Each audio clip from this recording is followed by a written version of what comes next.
The Resident Evil 4 remake has just reached its 1-year anniversary, and in that short time there's been several updates that have kept pulling me back in. So to celebrate, I thought this would be the perfect opportunity to reflect on everything this game had to offer, list off some of the positive changes it made, and talk about what makes it such a masterpiece. From the very moment it got revealed, RE4 Remake already had to fight an uphill battle. I think it's fair to say that a large amount of people were skeptical about whether this game even needed a remake, given how perfect the original still is. And after the underwhelming Resident Evil 3 remake, it's at least somewhat understandable. How do you translate a lot of the wackier stuff from the original, like Leon pulling off suplexes, and keeping that tonally consistent with the more darker direction the remake appeared to be headed? In the original RE4, Leon was now this wisecracking super special agent who never really looked like the events of Raccoon City really fazed him that much. Compare this to the remake, and here we get an extended intro sequence highlighting that this Leon still carries a lot of baggage from RE2, perceiving himself as a failed police officer who couldn't save anyone he tried to help. It really increases the stakes for this mission of saving the president's daughter. Even though it's the same objective as the original, the remake brings forward this extra layer, Leon's fear of not being able to protect those he cares about, which gives him this increased sense of determination. It really does a good job of bridging the gap. I feel like most people's doubts about the game were eased once we got the first look at gameplay, and in typical Capcom fashion, there was a free demo that allowed everyone to get a taste of what this new combat system was like just a few weeks before release. I think I myself must have played it at least 20 times over, and then after getting past this part in the full game, I was like, oh,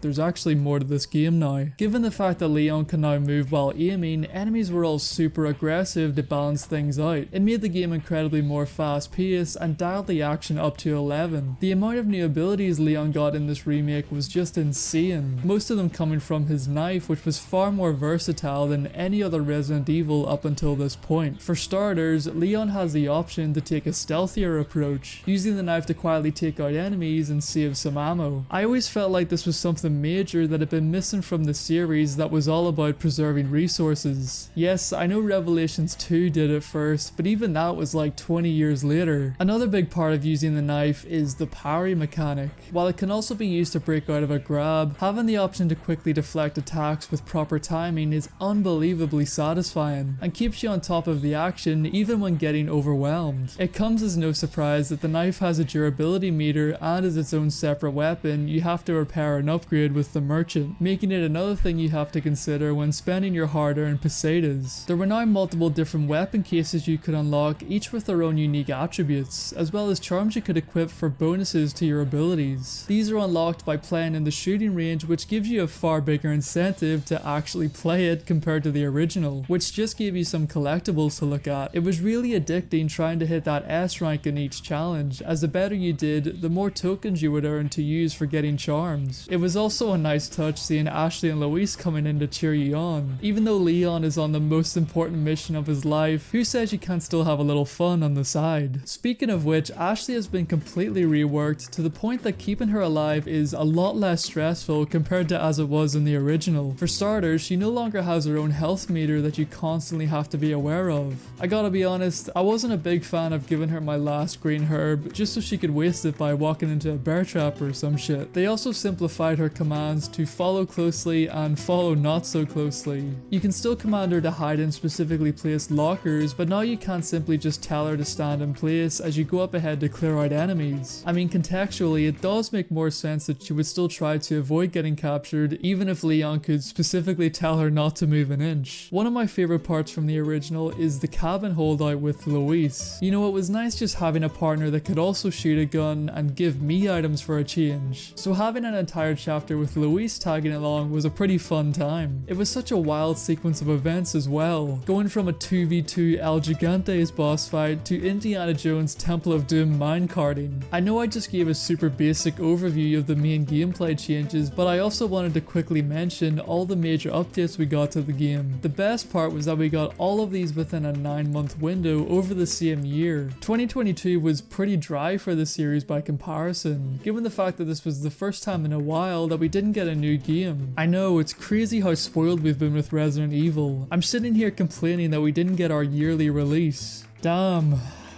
Lucky I'm not a hardcore Dino Crisis fan, huh? The Mercenaries update was the obvious first thing that needed to come back, and while it didn't come fully complete at the start, it was great to finally have space to let the game's incredible combat shine against countless waves of enemies. Getting the chance to play with legends like Hunk and Wesker, who all have their own abilities and unique animations, was the big highlight for me. Separate Ways is probably my favourite DLC for a game ever. Not only did it expand on the original version's length, but it gave us more screen time with Luis and Wesker, and added in a lot of stuff missing from the main game, like the famous laser hallway. It almost feels like its own separate scenario, similar to Resident Evil 1 and 2 with its dual protagonists, except this being a more condensed version of 4's plot. A lot of it is basically remixed areas with different enemies and new paths to take. The grapple hook is a nice addition that gives you new options for traversal, and is used to create a more interesting El Gigante fight. Ada can now melee enemies from far away with her grapple hook and even pull away their annoying shields, making it almost as overpowered as the knife. The main game already had a ton of replay value, with unlockable guns, costumes and achievements, but the Mercenaries and Separate Ways were yet more ways to get dozens of extra hours from the full experience. However, there was one more update that was possibly the most exciting mode to me at least. Resident Evil had dabbled in VR before, even the original RE4 was ported to the MetaQuest 2,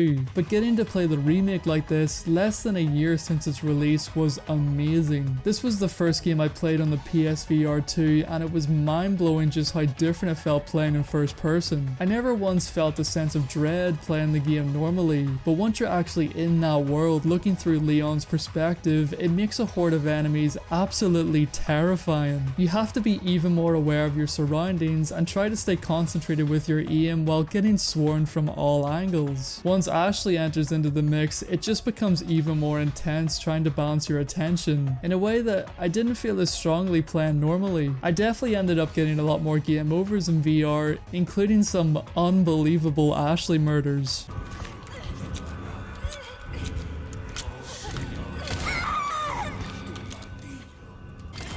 I think you might have found your calling. Not bad, right? Ashley!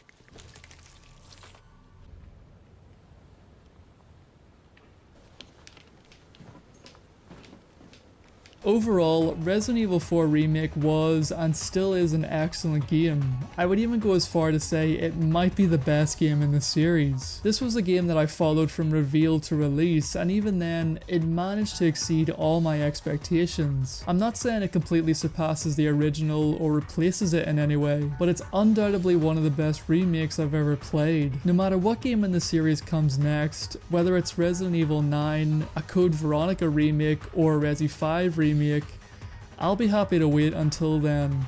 And with that being said, thanks for watching. Bye guys.